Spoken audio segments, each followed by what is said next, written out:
The mayor tells me he might put money in his upcoming city budget for more toilets for the homeless. You wake up sweating in the same shirt you've worn for 4 days, and food is the last thing on your mind. What you're actually thinking about is whether you can find a place to wash before anyone notices. In some American cities, there are only 8 public restrooms for every 100,000 people. And in Memphis, that number drops to 2. So you improvise. A gas station sink, a wet wipe under a jacket. But the real fight isn't the dirt. It's a system that was built slowly and often on purpose to make sure you can't get clean at all. The streets of Los Angeles turned into one big public toilet. Tonight, the NBC4i team investigates a public health threat that is rampant across Los Angeles. Start with the basics, because the basics are already a fight. If you're new to the street, the first lesson has nothing to do with which shelter has the best food. It's about which fast food bathroom will let you in without buying anything, and which one has a manager who calls the cops the moment you walk past the counter. You learn the gas stations that turn a blind eye. You learn which library opens earliest, because a library with a working lock on the stall door is worth more than gold before 9 in the morning. You learn to carry a small bag of wet wipes, travel soap, and a spare shirt folded tight enough to hide in a jacket pocket, because a sink and 30 seconds of privacy might be the only wash you get all day. The wipes are cold. That's the detail nobody mentions in the articles.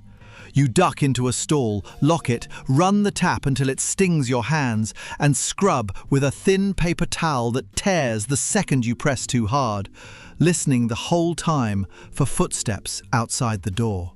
Researchers who studied hygiene habits among homeless adults in Boston found that the people who managed to stay reasonably clean weren't doing it at a shelter at all. They were doing it at a friend's apartment or a relative's house, borrowing a shower the way you'd borrow a favor you knew you'd have to pay back eventually, sometimes by tolerating a relationship you'd otherwise have walked away from. Roughly 1 in 5 relied on that route. Another 1 in 5 made it into a day shelter often enough to count on it. Everyone else was working with a sink, a bottle of water, and whatever privacy a locked door could buy them. But say you do find a shelter with a shower. That's not the relief it sounds like from the outside. Most run on a strict rotation, a few minutes each, because 40 people are lined up for the same 3 stalls, and the hot water runs out somewhere around person 12. You learn to shower fast and dress faster, because the person after you is already knocking, and the staff member with the clipboard is already calling the next name. The soap smells industrial, the kind that strips more than dirt off your skin.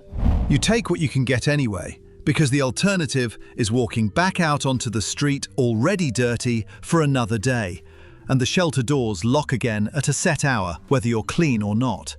Some places try to solve this the hard way, on wheels.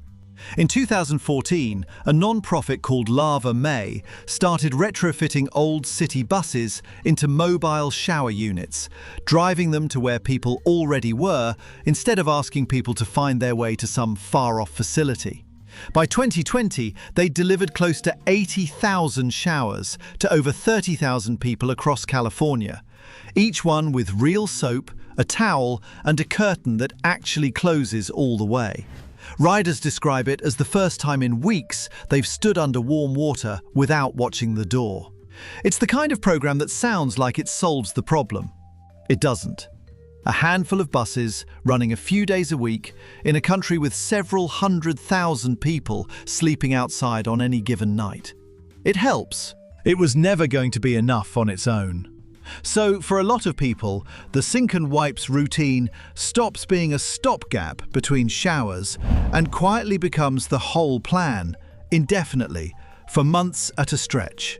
And that's where the real danger starts, because a body that doesn't get to rinse off regularly stays exposed in ways comfort never covers.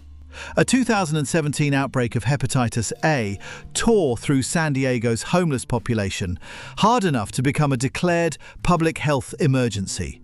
spread in large part through the same sanitation gap we're describing here. No clean water, nowhere reliable to wash your hands after using a bathroom that may not even flush. Health researchers have also traced clusters of MRSA, the antibiotic-resistant staph infection, back to shared shower facilities nobody was cleaning or maintaining. Lice infestations follow the same pattern, spreading fastest wherever regular washing has quietly stopped being possible. None of this comes from carelessness. It's what happens to a body once soap and hot water stop being guaranteed. And here's the part almost nobody clocks until they've lived it. Getting clean isn't just about comfort or even health. It's the gatekeeper standing in front of everything else. Show up to a job interview smelling like the street, and the interview is functionally over before you've said a single word. One outreach worker described it this way: "The shower is the first domino, and if it doesn't fall, nothing behind it falls the right way either." You can have the resume, you can have the references, you can have the willingness to work an opening shift at 6 in the morning in the freezing cold. None of it holds up if you can't walk through the door clean. Case managers describe the same scene over and over. Someone lands an interview after weeks of trying, borrows a shirt, times their one shower of the week to land the night before, and still watches the hiring manager's face change the second they get close enough to notice the smell of a body that hasn't had hot water in days. That flinch, small and almost involuntary, is the whole outcome of the interview, decided before either of them has sat down. Which brings us to the part of this that isn't an accident, and it's the ugliest piece of the whole picture. Since 2020, the number of public restrooms available per capita in American cities has kept shrinking, not growing, even as the number of people sleeping outside has climbed. Fewer bathrooms don't just mean more discomfort, they mean people end up urinating or defecating in public because there is, quite literally, nowhere else within reach. And in a number of states, that single act, born entirely out of the absence of a toilet, can get someone charged with a crime severe enough to land them on a sex offender registry. Not for anything predatory, they're having nowhere to relieve themselves and getting caught by the wrong officer at the wrong hour. Think about the loop that creates. No bathroom access pushes someone into an act the law treats as a sex crime. That record follows them into every future housing application and every job interview for the rest of their life, long after the moment itself has been forgotten by everyone except the database that recorded it. A missing sink turns into a permanent mark that keeps someone locked out of the very stability that would let them stop needing that sink in the first place. You can spend years working to get off the street and still get turned away at the door because of a charge that started with a bathroom that was locked at 11 at night. There's another piece that rarely shows up in the numbers, and it's the one that turns a hygiene problem into something closer to a hunt.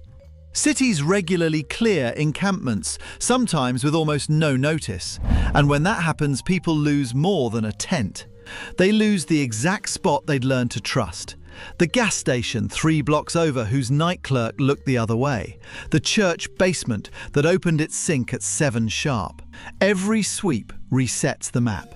You start over, from zero, learning a new set of bathrooms and a new set of clerks all over again, in a new part of the city where nobody yet knows your face. Outreach workers who follow these displacements describe watching people lose contact with the exact services, medical and hygienic both, that they'd spent months building trust with. The disruption doesn't just cost comfort, it costs the fragile routine that was keeping someone reasonably clean and reasonably healthy in the first place. Meanwhile, the closures keep compounding the problem in ways that never make the news. Since the September 11th attacks, many American cities quietly tightened access to public restrooms over security concerns, and businesses followed with their own customers-only policies. Then the pandemic hit, and thousands of the remaining public bathrooms, the ones in libraries, government buildings and transit stations, shut their doors entirely for months, right as health officials were begging everyone to wash their hands more often than ever. Advocates who track this say it plainly. Nothing about that emergency was harder on anyone than it was on people who already had nowhere reliable to go. So when you picture someone on the street reaching for a wet wipe behind a gas station, that's not a small, sad detail to skip past.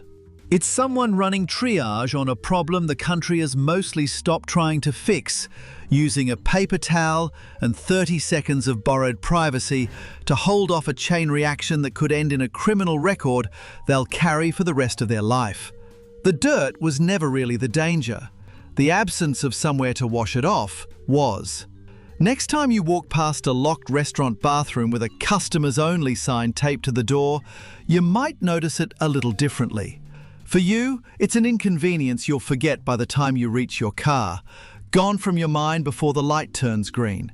For someone else, that same locked door might be the reason they didn't get clean today, the reason the interview tomorrow goes worse than it should have, the reason the record that follows them for the rest of their life started with something as small as a sink they weren't allowed to use.